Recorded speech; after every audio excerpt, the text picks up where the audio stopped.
Bonjour à toutes et à tous. Donc, heureux de vous retrouver aujourd'hui dans cette rubrique métier où on va parler des métiers qui existent un peu partout, mais aujourd'hui spécialement, on va parler du métier de Cheibou Hamaïssa qui est avec nous aujourd'hui. Donc, sans plus tarder, on va le découvrir avec vous. Donc, si jamais vous avez des questions, vous savez où les poser, soit en commentaire ou si vous nous regardez sur Dunia TV, vous pouvez toujours aller sur YouTube nous retrouver ou sur l'application Karatu Post Back les poser.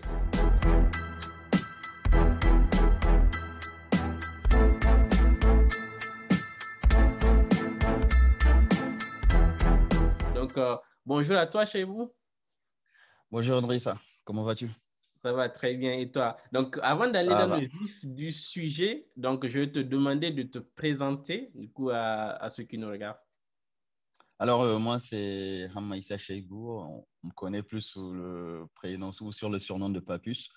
Je suis chef de projet logistique. Je fais aussi de l'ingénierie méthode logistique. C'est aussi tout ce qui est Lean Six Sigma et amélioration continue appliquée à la logistique, D'accord, grosso cool, modo. cool. OK. Chef de projet, aujourd'hui, quand on dit chef, du coup, on peut t'appeler chef, mais la logistique, beaucoup en parlent, peut-être d'autres n'ont jamais même entendu ce terme. C'est quoi la logistique et comment devient-on chef de projet logistique? Mais d'abord, comment devient-on, enfin, comment faire pour étudier la logistique? Alors, très bonne question parce que moi, j'avoue que avant de découvrir le secteur, je connaissais rien du tout. Il faut savoir que moi, je viens plutôt, j'ai plutôt un parcours atypique. Qu'est-ce que je vais dire par là? C'est que je suis diplômé d'un master, d'une licence en droit, d'un master en gestion de projet, d'un autre master en logistique et d'un autre master spécialisé en amélioration continue Six Sigma. Wow. Donc, ça fait vraiment, si vous voulez, en fait, un parcours qui n'est pas atypique, en fait, à la logistique, si vous voulez. Aujourd'hui, la logistique dans les pays comme la France ou ailleurs, c'est en fait, si vous voulez, une spécialité qui s'apprend en fait dès le lycée. C'est-à-dire, en fait, vous avez des bacs pro logistique. Donc, en fait, ces gens-là, leur parcours est directement tracé, si vous voulez. Ils savent déjà ce qu'ils veulent faire et surtout, en fait, ils ont déjà les rudiments nécessaires. Alors, ils font donc un bac pro logistique, ils font une licence en logistique, un master et ainsi de suite. Moi, pour ma part, ce n'était pas mon cas. Pourquoi? Parce que voilà, je n'ai pas commencé mes études ici, mes études supérieures notamment. Et disons aussi que la logistique, je suis venu vraiment par coïncidence parce que j'ai découvert en fait le métier un peu plus tard. Alors, Excuse-moi de te couper, mais du coup, quand tu dis bac professionnel, si on transpose à ce qu'on connaît en Afrique et au Niger en particulier, c'est bac technique, c'est ça? c'est ça, c'est exactement ça. C'est exactement ça. C'est le bac technique en fait qu'on connaît. Voilà, il me semble qu'au Niger, on a des bacs G, E, c'est bien ça. C'est Donc ça. voilà. Et Ici, on a en compta. fait voilà, des bacs pro logistique. Voilà. Et maintenant, pour répondre à une de tes questions, la logistique, qu'est-ce que c'est? En fait, on va prendre d'une manière générale, on va parler peut-être de la supply chain pour venir un peu sur la logistique. Parce qu'aujourd'hui, il y a aussi cette confusion en fait qui est faite entre logistique et supply chain. La Supply supply chain, chain, c'est quoi? c'est Supply ça, chain vas-y. Vas-y. et logistique, c'est deux choses en fait qui sont différentes. La supply chain, ça va parler en fait, si vous voulez, de l'approvisionnement de la matière première jusqu'à la distribution en fait vers le client final. Donc, je prends par exemple, je ne sais pas, Idrissa, prenons par exemple ton téléphone, je ne sais pas, tu dois peut-être avoir un iPhone. La supply chain va consister en fait à partir du moment où on s'approvisionne par la matière première, c'est-à-dire on fait les achats de la matière première, on transporte cette matière première jusqu'aux usines, Mhm. on fabrique les différents composants, on les transporte, puis après on les assemble, et après on les amène, si vous voulez, vers un magasin de stockage, puis après on fait la distribution en fait vers le client final. Donc si vous voulez, la supply chain, elle est plutôt en fait globale. Elle est plutôt globale. Elle va intégrer donc la logistique en fait. La logistique donc n'est qu'une partie en fait de la supply chain. Pour parler du supply chain, on va peut-être parler en fait, si vous voulez, de la logistique, des achats, de l'approvisionnement et souvent même, bien sûr, avec le marketing. Oui, c'est étonnant, mais aussi avec le marketing. Pourquoi? Parce qu'en fait, vous avez toute une partie analyse des ventes, des prévisions, en fait, qui sont faites en amont, bien sûr, de la chaîne logistique. D'accord. D'accord, Donc, mais la du coup, logistique, c'est un composant en fait de la supply chain Il y a un terme anglais, mais du coup, je ne sais pas s'il y a l'équivalent en français, mais je sais que c'est le terme qui est utilisé même en français couramment. Mais c'est comme une chaîne d'approvisionnement, du coup, je pense. Exact, Ouais. exact, exact. Donc, chaîne d'approvisionnement qui est un peu plus large, voilà. Ouais. Et aujourd'hui, la supply chain en tant que telle, c'est… Alors, on va dire que tous les États font aujourd'hui de la supply chain, hein. Partout, en fait, vous avez de la supply chain. Mais historiquement, le terme, en fait, ou bien l'origine du métier, en fait, est plutôt américain. Ok. La logistique, et originairement, en fait, la logistique, par contre, vient, en fait, du métier ou du monde, en fait, des armées, de l'armée, tout simplement. D'accord. Et bien avant la Première Guerre mondiale, déjà, on parlait de logis. Et au niveau de l'armée, déjà, en fait, c'était la fonction sine qua non pour gagner les guerres. Ok. Aujourd'hui, la logistique dans l'armée aussi, c'est vraiment une part importante. C'est comment aujourd'hui on va approvisionner les troupes, tant au niveau de l'alimentation, des munitions et tout ce qui va avec. Comment acheminer, en fait, si vous voulez, une matière, des produits d'un point A à un point B, tout en diminuant le coût et en augmentant bien sûr la qualité, en réduisant aussi le délai. D'accord. D'accord. Du Et coup, si je aujourd'hui, résume, vas-y. aujourd'hui, ça se transpose, si vous voulez, dans le monde civil. Mais historiquement, c'est quelque chose en fait qui est propre à l'armée. D'accord, Voilà. d'accord, d'accord. Dans Donc, le si je terme même. résume un peu ce que tu as dit, la logistique, en gros, c'est toutes les techniques, enfin, tous les métiers, parce qu'on peut avoir certainement plusieurs métiers dedans, qui permettent en fait d'organiser l'acheminement d'un produit ou d'un bien d'un lieu, par exemple la Chine, peut-être en Afrique ou le Sénégal ou le Niger. Donc, c'est tout ça, en fait, c'est tout le métier qui est entre ces deux points pour acheminer ce matériel ou ce produit qui constitue la logistique. C'est ça, c'est exactement ça. C'est exactement ça. D'accord. Ok, cool. En fait, ce qui est intéressant dans ce que tu as dit, surtout au début, c'est surtout ton parcours, en fait, qui est tellement atypique, comme tu l'as dit. Donc, en fait, on va revenir sur ça. En fait, toi, tu l'as rappelé, tu avais plusieurs masters. Est-ce que tu peux nous les dire, tu peux nous le redire, parce que c'est hyper Oui, important. bien sûr. Alors, moi, pour expliquer un peu mon parcours, comme je l'ai dit, j'ai eu du mal, ou disons, je ne savais pas un peu ce que je voulais faire. Alors, à la base, je suis juriste de formation. Donc, j'ai fait, D'accord. si vous voulez, une licence en droit au Maroc. Je suis venu ici. J'ai fait un master 1 en droit public. Ok, Et après, j'ai fait en fait un master en gestion de projet. En gestion de d'accord. projet orienté, gestion de projet humanitaire. Ok, D'accord. Donc, quand, à la fin, disons, du master, pour pouvoir valider les acquis du master, il me fallait en fait un stage. ok, Donc, le stage, je l'ai trouvé, si vous voulez, en fait, dans une ONG, et c'était en fait une fonction logistique. Donc, c'était en fait un profil logisticien humanitaire, ok. dont aujourd'hui, on entend un peu plus parler. Alors, bien sûr, je n'avais pas les bases, je l'ai appris au fil de l'eau. Heureusement, j'avais un tuteur qui était très compréhensible. Et voilà, je ne maîtrisais pas du tout Excel. Il m'a fallu vraiment me former, me former, me former, mais bon, j'étais arrivé et voilà. Maintenant, une fois que j'avais eu ce master, je me suis posé la question, qu'est-ce que tu veux faire en fait? Donc, j'avais trouvé des postes à gauche et à droite dans l'humanitaire, mais qui n'étaient pas orientés logistique humanitaire. Mhm. Alors que moi, c'est justement, en fait, c'est, si vous voulez, ce bout, en fait, de la logistique que je voulais faire. Je voulais faire de la logistique humanitaire parce que c'est ce que D'accord. j'ai fait pendant mon stage. Alors, j'avais pas le diplôme nécessaire, j'avais pas aussi les compétences nécessaires. Qu'est-ce qu'il faut faire? Il faut partir se former. J'ai déjà un diplôme dans l'humanitaire, un master dans l'humanitaire. Ce qu'il me faut, en fait, c'est faire de la logistique. Alors, tu seras étonné, quand je suis parti, bien sûr, j'ai postulé à des masters logistiques. Je me rappelle bien, un master 2 parce que je ne me voyais pas reprendre la licence pour la première année. Donc, le responsable de master m'avait pris un entretien. Il m'a dit, écoutez, monsieur Amaïssa, je ne comprends pas. Vous venez de finir votre cursus, tout va bien, vous pouvez bien intégrer le monde du travail.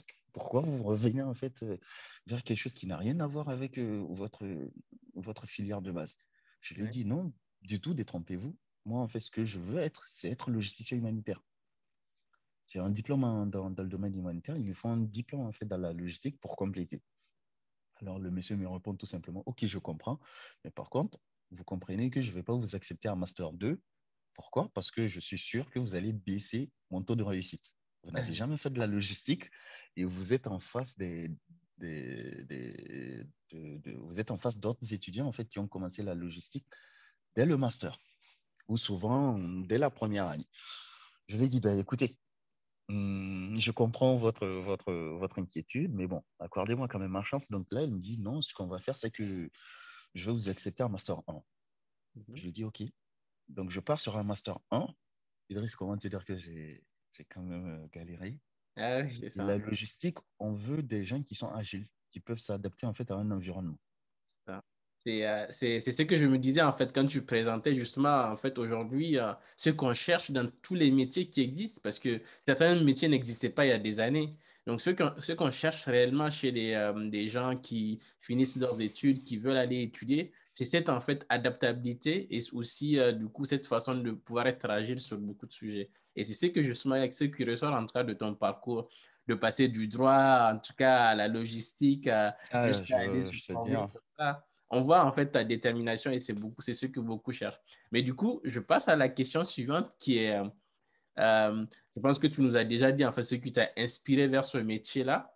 Mais je te dirais, en mais quoi en quoi consiste? consiste du coup réellement c'est ton métier finalement au jour le jour? Alors, euh, tu sais, Idrissa, c'est vrai que aujourd'hui, quand on est logisticien ou en fait, qu'importe le corps en fait, dans lequel on est, quand Hmm. on est dans la fonction métier, l'apport est beaucoup plus grand. Ok. Quel est le rôle du chef de projet? En l'occurrence, un chef de projet contract logistique. Le chef de projet contract logistique, en fait, s'assure de l'amélioration de la performance du site. Il s'assure que le site délivre. Mhm. Il s'assure que le client ne va pas à perte. Il s'assure à ce que le client puisse se positionner en face de ses concurrents et surtout assure en fait une prestation de qualité au client. Je m'explique. Chaque année, le chef de projet, si tu veux, avec bien sûr le client et aussi le directeur de site, propose un plan de progrès. Cette Oui. année, voici les axes d'amélioration sur lesquels on souhaite travailler. D'accord? On a Ok. vu en fait qu'on n'a pas une bonne productivité. Je donne un exemple. On a vu qu'on n'a pas une bonne productivité. Vous voulez que 95% de vos clients soient livrés à 6 heures. Aujourd'hui, on n'arrive qu'à livrer 50% de vos clients avant 6 heures. Hmm. Comment on fait pour rattraper ce gap de 45%? Ça, par exemple, c'est un projet type d'un chef de projet logistique. Donc, D'accord. il va faire des statistiques pour améliorer ce processus et faire en sorte que le client soit satisfait. Ou Hmm. bien c'est aujourd'hui, vous avez, si vous voulez, une demande, vous avez en fait vos clients qui commandent par jour 95 000 articles. Donc 95 000 articles doivent être expédiés par jour. Et aujourd'hui, nous n'arrivons qu'à expédier 60 000. Donc on a un delta de 35. Ok. Donc les 35 000, comment on fait pour les rattraper? Donc pour améliorer la productivité. D'accord? Donc ce sont des projets en fait sur lesquels le chef de projet logistique travaille. D'accord. Ok. C'est des projets qui peuvent durer, on va dire, de 3 à 6 mois, voire un an. Si par exemple, aujourd'hui, je suis en train de travailler sur l'amélioration du KPI sur un processus. Donc, on est en train d'éliminer les différentes variables et le but, c'est de pouvoir atteindre en fait les 98% du KPI que le client attend. Ça va permettre au client de mieux se positionner face à la concurrence et c'est aussi là, en fait, la valeur ajoutée, en fait, si vous voulez, du chef de projet. OK? Ça, c'est, si tu veux, en fait, l'une des principales missions, on va dire, du chef de projet. Ok. Mais en amont de ça aussi, on a en fait toute une partie prévision de risque. Qu'est-ce que j'appelle prévision du risque? Depuis aujourd'hui, le coronavirus qui est Oui. venu, le chef de projet, en fait, va analyser, en fait, l'impact sur le business, dire au client, attention, monsieur le client, là, vous avez probablement, en fait, un risque qui va venir. Voilà ce que moi, je vous propose comme solution. D'accord. Voilà les différentes solutions que je vous propose. On peut les tester, voir leur fiabilité, leur crédibilité, et après, on part sur une solution. Généralement, les chefs de projet, moi, euh, pour ma part, si tu veux, en fait, chaque année, avec mon responsable, ben, le fameux PPR qu'on fait et tout, en fait, il y a un certain nombre de projets qui sont inclus, en fait, dans le pipe du chef de projet. Et ces projets, il doit les livrer. Mhm. Sauf bien sûr il y a des difficultés. Donc, tu comprends par là que c'est aussi en fait un métier où il y a un peu de stress quand même. Il y Oui. a un peu de stress parce que le projet, quand on parle de projet, il ne s'agit pas d'un seul interlocuteur. Ouais. Le projet, c'est le Après, client, c'est l'IT, c'est les responsables RH, c'est l'exploitation, c'est la responsable qualité. C'est plusieurs, en fait, si tu veux, c'est plusieurs acteurs. Et donc, le chef de projet, en fait, lui, il est juste l'orchestre, oui. tout simplement. Il est Tu juste le as, chef d'orchestre. tu as des résultats Donc, après, en fait, sur lesquels tu es évalué, tu accompagnes le client sur exactement, le projet. exactement, exactement, Puis, tu as exactement. aussi, du coup, vu que tu as un contrat derrière, tu as un appel d'offres, tu l'as dit, mais en fait, du coup, tu as des exigences auxquelles tu dois forcément y répondre. Sinon, voilà. Et du coup, ça, c'est ce qui constitue tout le stress dont tu as parlé. C'est exactement ça. C'est exactement ça. Donc, en fait, dans tout le chantier, c'est ce qu'on comprend, c'est qu'il y a des métiers qui sont complémentaires, qui, du coup, en eux, Exactement. en fait, font tout ce qui est de la logistique. D'accord. Et du coup, de toute façon, Et on se focalise sur toi et sur ce que tu fais. Et vraiment, on en apprend. Moi, en tout cas, j'ai appris beaucoup. J'espère aussi que vous qui nous regardez, vous avez beaucoup appris de ce qu'a présenté chez vous. Et maintenant, en fait, ce que je vais te demander, c'est parce que du coup, on voit beaucoup d'hommes dans beaucoup de métiers, mais est-ce que c'est aussi un métier de femme? Enfin, on sait que les femmes alors, peuvent tout faire aussi, en tout cas dans la mesure du possible. Mais pour toi, est-ce qu'il y a vraiment beaucoup de femmes dans ce domaine-là quand tu étais à l'école ou même dans ta formation aujourd'hui? non, non, non, non, non, non. On a l'habitude, et d'ailleurs, au Niger, on a l'habitude d'entendre que ce métier, c'est un métier d'homme. Alors, ce métier, souvent, les personnes qui disent ça, quand tu leur demandes en quoi consiste la logistique, ces personnes sont incapables de te dire même, en fait, c'est quoi la logistique. Ouais. Elles disent qu'en fait, c'est un métier d'homme. Je ne sais pas pourquoi, sur quelle base, je ne saurais pas te donner d'explication. Ici, en tout cas, moi, dans mon parcours, on a eu moins de femmes, moins de profils femmes, et d'ailleurs, même dans le monde de l'entreprise, on voit moins de profils femmes, en fait, logistiques. Et du coup, les rares profils, ou disons les profils féminins que tu verras, ce sont des profils, par contre, qui carburent. Mm. Ce sont des profils qui carburent. C'est vraiment des femmes exceptionnelles qui font très bien leur métier. Vraiment, un coup de chapeau à elles. Mais aujourd'hui, je ne vois pas en quoi ce que je fais, une femme ne peut pas le faire. Ouais. Je ne vois pas du tout. Je Yes. ne vois pas du tout, mais vraiment pas du tout. Je ne vois pas. Mm. Ça, En fait, c'est ça ce demande que... juste de l'analyse Hein? et c'est tout. Il faut Ouais, aussi peut-être se dire que c'est parce que le métier c'est ça. est peu connu parce que j'avoue que moi, j'ai le coup de com', disons, en France, c'était plutôt au moment du confinement, si tu te Mm. rappelles, que la logistique a été mise en avant. C'est ça, C'était exactement. plutôt en ce moment que la logistique a plus été mise en avant. Pourtant, il y a énormément de formations, il y a énormément de formations en logistique et il y a beaucoup, beaucoup, beaucoup, beaucoup d'offres d'emploi. Mm. Énormément. C'est Mm. vraiment en fait un métier qui recrute. Parce qu'on est aussi dans le cadre de la mondialisation, des échanges de marchandises et tout. C'est un monde qui recrute énormément, tant la fonction, elle est variée, que les postes aussi sont variés. Voilà. Et d'ailleurs, pour te dire, aujourd'hui, on a des chefs de projet IT, logistique, Ah oui. donc qui s'occupent uniquement des WMS. Uniquement des WMS. Donc, D'accord. tu vois un peu pour te dire qu'en fait, on peut tout faire dans la logistique, absolument tout. Mm. Donc, En tout cas, c'est... non, Vas-y. c'est un métier dans lequel nos sœurs peuvent s'orienter librement. Moi, Ah. pour ma part, je sais que j'ai tout fait pour que ma petite sœur embrasse ce métier. J'ai tout fait, mais vraiment tout fait, parce que voilà, c'est un métier porteur. Je pense que nos sœurs ont tout intérêt en fait à s'orienter vers ce secteur. Je vois qu'au Niger, d'ailleurs, pour venir un peu sur le cas du Niger, parce que c'est ce qui nous intéresse. On voudrait bien que nos sœurs qui sont au Niger et nos frères puissent comprendre un peu le métier. On parle de logistique humanitaire. Mm. Et dans ces fonctions-là, c'est plutôt les profils féminins qui sont encouragés. Mm. C'est-à-dire, c'est de la discrimination positive qui est faite. Quand vous avez, en fait, si vous voulez un Est-ce qu'il ne faut profil pas en faire un peu des fois pour pousser justement nos sœurs aujourd'hui qui sont très présentes, très peu présentes en tout cas dans ces métiers ou dans beaucoup de métiers à l'embrasser?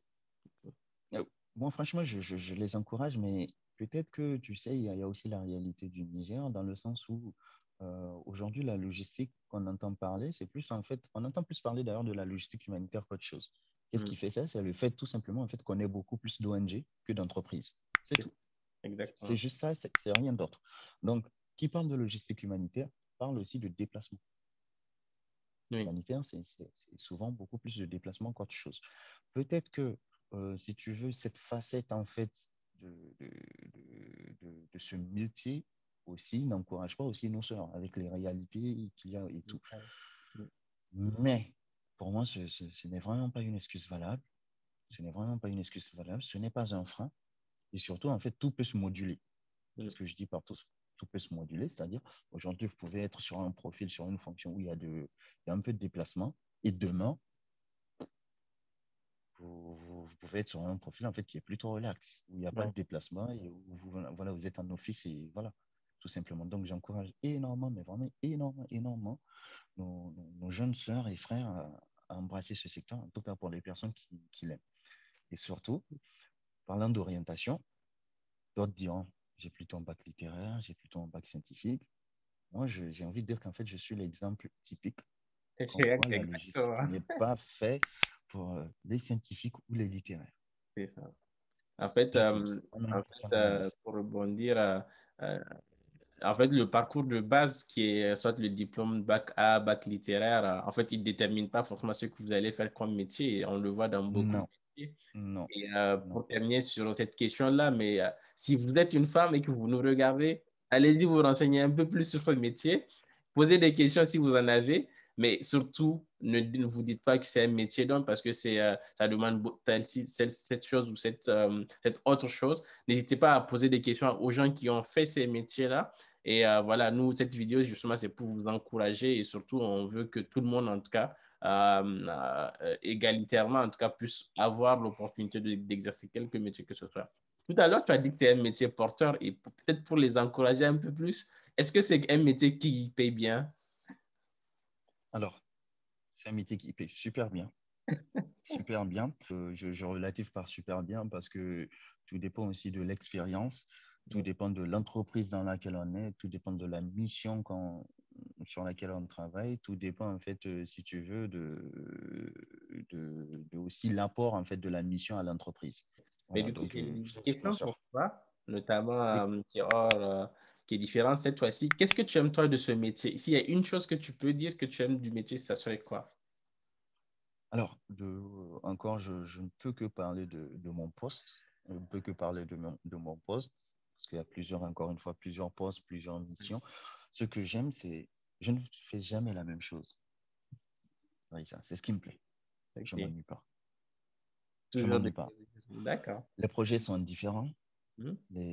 L'urgence est différente Mhm. et les attentes sont aussi différentes. D'accord. Les Et du attentes sont coup, aussi différentes. et Et du du coup, à coup, l'inverse, à vas-y. l'inverse, ce que je n'aime pas, c'est souvent le stress. Parce que savoir qu'on est attendu sur un projet, on est le chef de projet, c'est-à-dire en fait, si ça réussit, oula, c'est le chef de projet qui a réussi. Par contre, si ça échoue, oula, c'est le chef de projet qui échoue. Et bien sûr, aujourd'hui, quand on regarde les chiffres dans la réussite des projets, on a à peu près peut-être 70 projets qui arrivent au bout quand même. Mhm. Et on a peut-être 40% de projets dont le livrable est conforme à l'attendu. Ah Parce que ouais. entre réalité et prévision, il Ouais. y a une différence. Il y a une différence. Par Ici, contre, vous avez 10% ou souvent jusqu'à 15-20% de projets qui vont au-delà des attentes. Ah Ils oui. vont vraiment au-delà des attentes. C'est-à-dire, on vous attend, je dis n'importe quoi, sur X%. Et vous faites, en fait, vous doublez en fait l'attendu tout simplement. Ok. Donc voilà, c'est si tu veux deux facettes. Mais quand on combine les deux, je pense que ça donne le yin et le yang, ça donne l'alchimie parfaite en fait tout simplement. Et je l'adore rien que pour ça. Et je pense que mais, ceux qui sont aussi dans ce genre de métier, que ce soit de la logistique humanitaire, de la logistique d'entreprise, que ce soit en contre-logistique ou de la logistique interne, donc c'est en propre, je pense qu'ils seront de commun accord en fait que ce métier, c'est vraiment en fait un métier de- d'imprévision. Voilà, Ok, tout ça change simplement. beaucoup.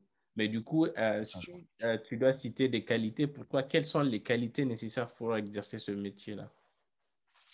Qualité nécessaire. Je pense que la première des choses, c'est il faut quelqu'un qui puisse s'adapter à son environnement. Ça, c'est la première des choses. Je pense que j'ai envie de dire que c'est l'essentiel, mais ce n'est pas l'essentiel, mais on va dire que c'est l'élément moteur quand même. D'accord. La deuxième des choses, c'est l'agilité. C'est-à-dire, OK, je suis face à un problème. OK, je ne peux pas le résoudre, mais comment je fais pour le contourner, grosso modo. Et l'agilité, c'est quoi aussi? C'est en fait, si tu veux, savoir en fait s'adapter rapidement. Ce n'est pas parce qu'il y a une modification tout simplement d'un facteur, Mhm. en fait, qu'on doit être bloqué. Donc, ça Ouais. veut dire qu'en fait, dès qu'il y a une modification de facteur, on sait s'adapter parce que c'est aussi ça la logistique, tout simplement. C'est que des facteurs, en fait, imprévisibles. Je dis n'importe quoi. Tu dois acheminer, je ne sais pas, le vaccin du Covid au Sénégal. Au dernier moment, on te dit que ah non, les routes sont barrées. Ouais. Ok, il y a des personnes qui sont en train de mourir. Est-ce que tu vas dire non, c'est bon, les routes sont barrées, je ne peux pas livrer? Non. Il faut Ouais. trouver en fait une solution justement pour pouvoir acheminer en fait le Une bien, pour alternative, ouais. pouvoir livrer le. C'est ça, c'est vraiment en fait les deux choses qu'on demande en fait aux logisticiens. De savoir s'adapter à son environnement et d'avoir en fait une agilité. À cela, peut-être, je vais également ajouter peut-être une dernière chose, c'est d'avoir une capacité d'analyse. C'est d'avoir une capacité d'analyse. La logistique, c'est quand même des chiffres, c'est des prévisions. Il faut Mhm. savoir analyser. D'ailleurs, tout à l'heure, juste avant l'interview, je te disais que j'avais l'écran, les yeux figés sur l'écran parce que j'ai lancé des analyses. Donc, Ouais. c'est aussi ça. Pour moi, c'est ces trois facteurs. Et tu conviendras avec moi que ces trois facteurs, on n'a pas besoin d'être scientifique, littéraire Exactement. ou quoi que ce soit pour les avoir. Non. Exactement. Pour moi, Les nécessaires un peu dans tout, hein. voilà, pour moi, en fait, c'est ce qu'on appelle des soft skills, Exactement. tout simplement. Et aujourd'hui, ce sont ce type de profil que les recruteurs recherchent dans la logistique. OK, on sait manipuler X logiciels, on sait manipuler X choses, Y choses, mais les logiciels, ce sont des choses qui peuvent s'apprendre. Exactement. Grosso modo, en 24 heures, tu peux l'apprendre. Mais Ouais. une capacité d'adaptation, une capacité d'analyse, l'agilité, c'est quelque chose en fait qui se cultive au fil de l'eau. Et ce n'est pas quelque chose qu'on peut avoir au fil du temps. Ce C'est n'est ça. pas quelque chose en fait dont un professeur peut vous apprendre ça. Voilà, tout simplement. Ouais. Donc Oui, oui, aujourd'hui, tout les à fait. recruteurs dans ces Totalement d'accord. fonctions-là, ils sont exigeants, ils sont vraiment, vraiment exigeants sur les soft skills. Et d'ailleurs, c'est ce qu'on demande d'un chef de projet en général, Mhm. et encore plus d'un chef de projet logistique. Oui, Donc, totalement d'accord avec toi, en tout cas, sur ces points-là. Mais du coup, on est quasiment à la fin de la vidéo, on va dire. Quels sont tes conseils? Quels conseils tu peux donner aux gens qui veulent aller vers la logistique et qui ambitionnent de devenir chef de projet aussi? Si tu peux résumer en quelques mots. euh, moi, dans un premier temps, je pense que si tu me le permets de le dire dans ton écran, aujourd'hui, si tu veux, le système éducatif, en fait, conditionne, Mhm. d'accord, les étudiants, en fait, dans des bulles. Qu'est-ce que je vais dire par là? Aujourd'hui, un étudiant qui sort aujourd'hui d'un bac plus, pardon, d'un bac, niveau bac, euh, quels sont aujourd'hui, s'il veut faire de la logistique, vers quoi il peut s'orienter? C'est ça ma question, tout simplement. Et quand je regarde un peu le paysage éducatif, il ne peut pas s'orienter vers les universités. Sauf si il y a une partie qui m'est méconnue, mais pour moi, en fait, les universités nigériennes ne proposent pas de formation en logistique. C'est dommage. Oui, c'est C'est vrai. vraiment, vraiment, vraiment dommage. Aujourd'hui, il n'y a pas une faculté en France qui ne propose pas une licence en logistique ou au moins un UUT. Il n'y en a pas. C'est pas possible. C'est Il vrai. suffit juste de regarder nos réalités. Mais regarde, Idriss, nous sommes un pays enclavé. C'est-à-dire, en fait, quoi, notre balance commerciale, elle est déficitaire. Nous avons plus de produits importés qu'autre chose.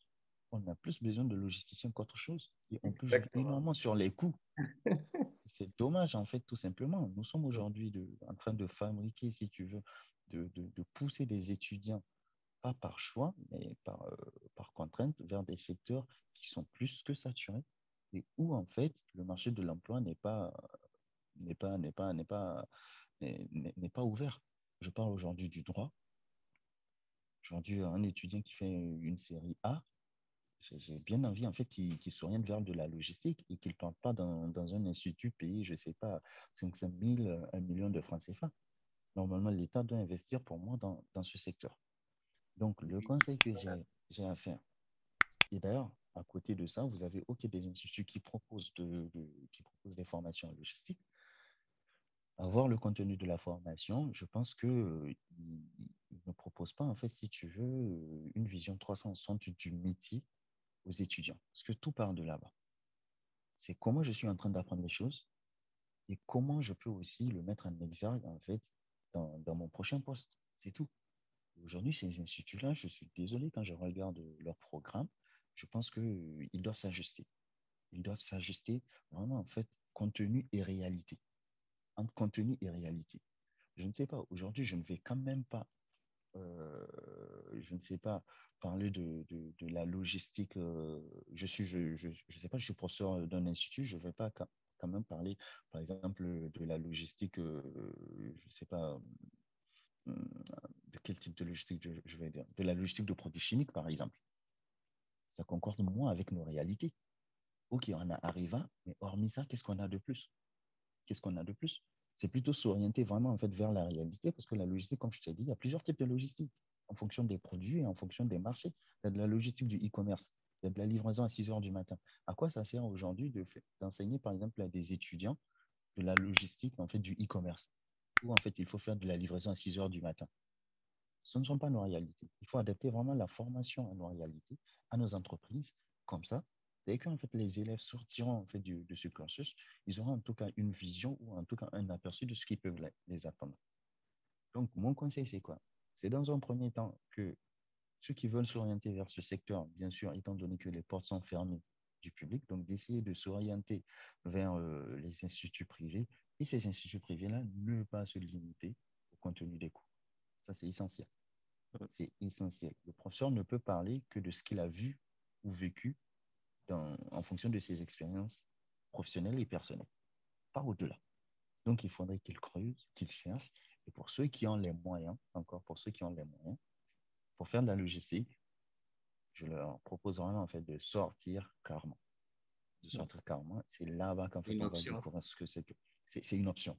Oui. C'est là-bas qu'ils vont découvrir en fait ce que c'est que la logistique. C'est vraiment là-bas. Et d'ailleurs, moi, je l'ai appris comme ça, hein. Euh, la logistique humanitaire.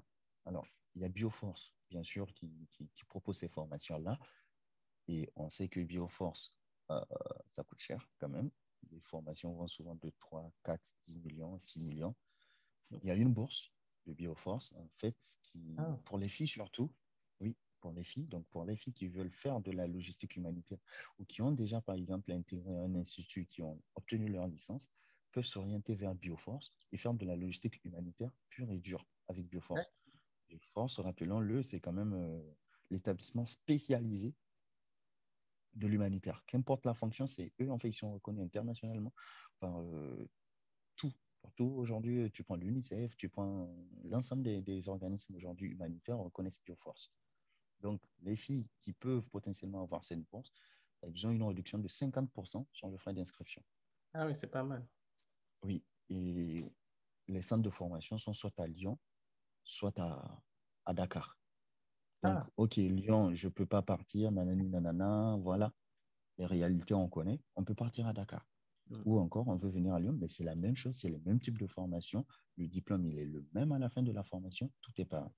Donc, pour nos sœurs qui veulent s'orienter, qui sont dans la logistique, qui veulent s'orienter vers la logistique humanitaire, c'est vraiment une aubaine pour ces personnes. Et pour les personnes qui ont les moyens, vraiment, je leur souhaite de venir peut-être un peu plus vers l'Europe ou un peu plus vers euh, le Canada. Je ne sais pas quelles sont les offres de formation là-bas, mais en tout Oui. cas, de partir se former par là. C'est tout à fait Voilà. parce que nous, l'année dernière, on a inscrit, si ma mémoire est bonne, en tout cas pas mal d'étudiants en logistique internationale. D'ailleurs, je pense que beaucoup de parents l'ont compris Ouais. aussi. Parce que Ah, nous, mais c'est bien ça. moi, j'ai eu au moins deux parents qui étaient figés. Moi, mon fils va faire de la logistique internationale parce que et justement, un des parents était même dans une instance humanitaire qui est au Tchad. Et du coup, lui, il savait en fait quelle est l'importance de ce domaine-là. Donc, il disait, moi, mon fils, il va faire de la logistique Ah, mais internationale. c'est bien ça. Et justement, C'est bien ça. il le fait dans un pays anglophone en ce moment-là. Et tout se passe très bien. Donc, merci Ben, en tu tout vois, c'est énorme quand même. Je leur souhaite en tout cas d'embrasser ce monde-là, de découvrir plein de choses. Et je suis sûr qu'ils vont pas le regretter. Ça, c'est sûr. Et au pire, comme je t'ai dit, il y a plusieurs fonctions. OK, je suis dans la logistique. Je ne veux plus faire, je sais pas, de la gestion de projet. Je Mhm. peux faire de la qualité ou de la sécurité en logistique. Je peux faire de l'IT en logistique. Je peux être développeur en logistique. Voilà. Il est large et varié. La logistique, c'est tout et n'importe quoi, tout simplement. Ok, super. En tout cas, merci beaucoup pour tes conseils et j'espère que vous aussi qui nous regardez, vous avez tout écouté et que vous allez réappliquer ce qu'on s'est dit aujourd'hui dans cette session. Et merci beaucoup à toi chez vous. Et du coup, comme vous le savez, comme d'habitude, les questions, c'est en commentaire. Si vous voulez continuer à avoir beaucoup d'informations, abonnez-vous à la chaîne YouTube. Et aussi, on vous retrouve sur Dunia chaque lundi, mardi et chaque semaine vous aurez des vidéos sur la page YouTube et sur les différents canaux de communication. Prenez soin de vous. À très bientôt. Allez, ciao. Bye bye. Ciao.